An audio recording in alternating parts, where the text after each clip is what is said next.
What's going on, Halloween fanatics? So, I'm late to the party, but I wanted to share my 2 cents on the possibility of Halloween 4 Part 2. And from the consensus around the Halloween community, it seems to be 50-50. Some people would love to welcome a Halloween 4 Part 2, and others are opposed to creating a new Halloween movie, let alone a sequel to Halloween 4. Which, in my opinion, how could anyone be against the idea of a sequel to Halloween 4? Especially if it involves Ellie Cornell coming back. And not to mention bringing Danielle Harris back, especially with her love for the Halloween franchise. I mean, she's always been a team player, unlike Jamie Lee Curtis, who was the female version of The Rock in the Halloween community. I mean, Jamie Lee Curtis always wanted full control, and she destroys everything like The Rock did with Black Adam. But that's neither here or there, because I can rant about that forever. But anyway, Dwight H. Little supposedly pitched the idea for a Halloween 4 sequel, which could just be talks or it could be a real possibility. Now, if you look at the Halloween franchise as a whole, it's a complete mess. And with the last 3 installments, Halloween 2018, Halloween Kills, and Halloween Ends, the general audience probably has given up on this franchise, let's be for real. But us diehard fans are still wanting more. And the reason I say the general audience is done is because Halloween Ends made Michael Myers a complete bitch. And they killed him off on purpose. And y'all know who did it. Jamie Lee Curtis and David Gordon Green. They didn't want anyone else to keep the franchise going. They didn't want anyone else to keep the legacy of Michael Myers going. They just wanted to kill off the franchise. How arrogant of them. I mean, I really can't believe they actually tried to do that. Like, they tried to end Michael Myers. The franchise is done. Halloween ends. However, you still have movies that you can go back to, like a Halloween 4, to win the audience back. And for those who say that creating a sequel to Halloween 4 will be hard to market and won't profit because it will confuse the general audience, I beg to differ. You can easily win people over. I mean, just show a recap of Halloween 4 prior to the movie or the series. And, you know, you can do like Halloween 5 did. They caught the audience up. And from there, you just create the new story. And you can market it as a Halloween story you never seen before. And it's that simple. I mean, take a look at Halloween 2018. And look at it from a general audience perspective. Now, if you're, I guess, generally into horror movies, you know that Jamie Lee Curtis previously died in Halloween Resurrection. So now you're like, wait a minute, didn't she die in Halloween Resurrection and now she's all of a sudden back again? And then you have Marion Chambers, who was, you know, the assistant to Dr. Loomis. She died in Halloween H2O, and that did very well in the box office, and she was in the opening scene. So a lot of people have her remembered in her mind as far as like her dying, and they brought her back in Halloween 2018. And then one of the big things is that everyone, especially the general audience, they know that Michael Myers and Laurie Strode are brother and sister, and they completely scrapped that. And then they tried to retcon it in the video, in the movie.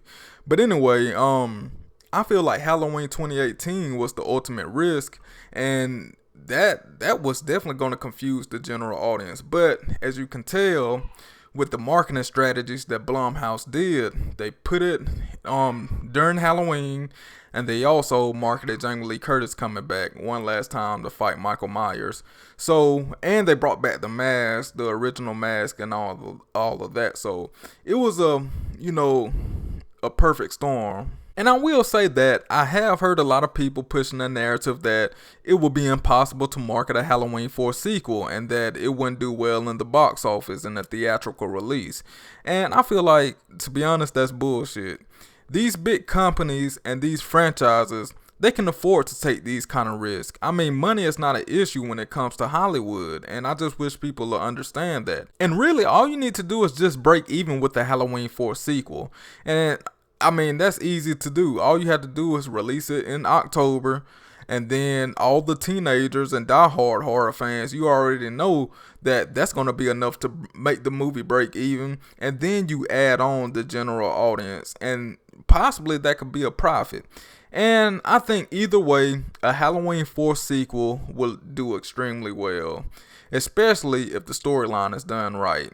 I mean, any story would work with this Halloween franchise at this point.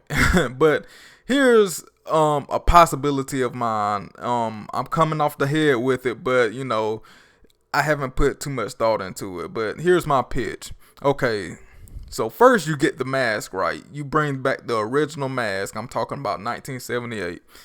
Somehow, some way. Anyway, you get the mask right. Secondly, this is a big one. They have to get the right person to play Michael Myers. And that's a huge deal because that can make or break the movie. So anyway, here's my pitch coming off the dome. So Michael Myers, as y'all see in Halloween 4 at the ending, is blown down the mine shaft. And it picks up he's never heard from again until Halloween decades later. Jamie Lloyd, she's in a mental mess, similar to how like Scout Taylor Company was in Halloween 2, Rob Zombie's Halloween 2, but not that extreme because Scout was yeah, she was messed up.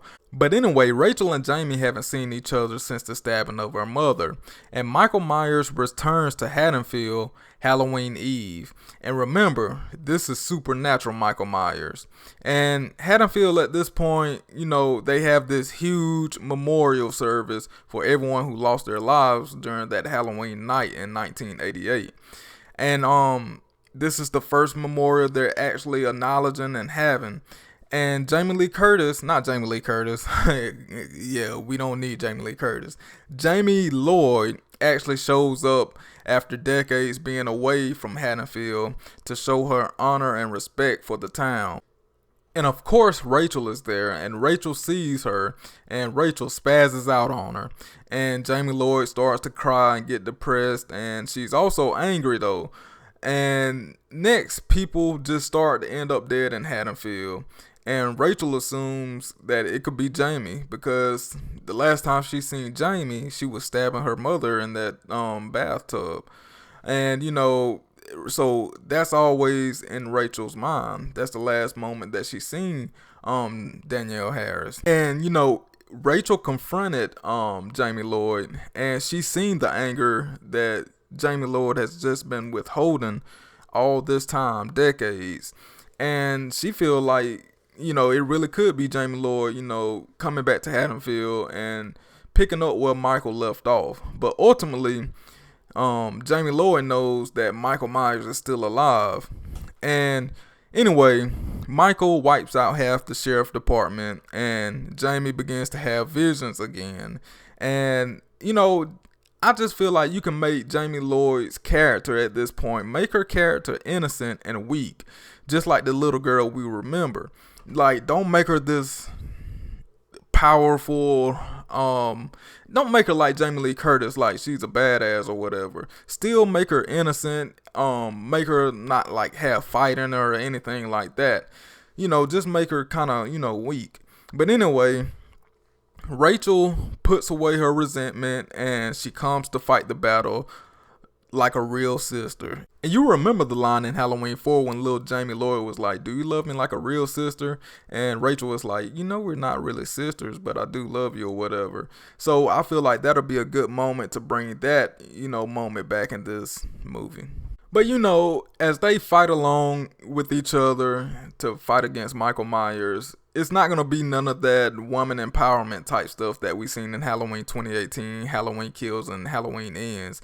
It's going to be natural. That's what I want.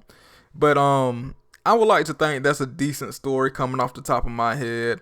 But like I mentioned earlier, I'm not sure if Dwight Little was really serious or anybody was serious about making this pitch for Halloween 4 Part 2.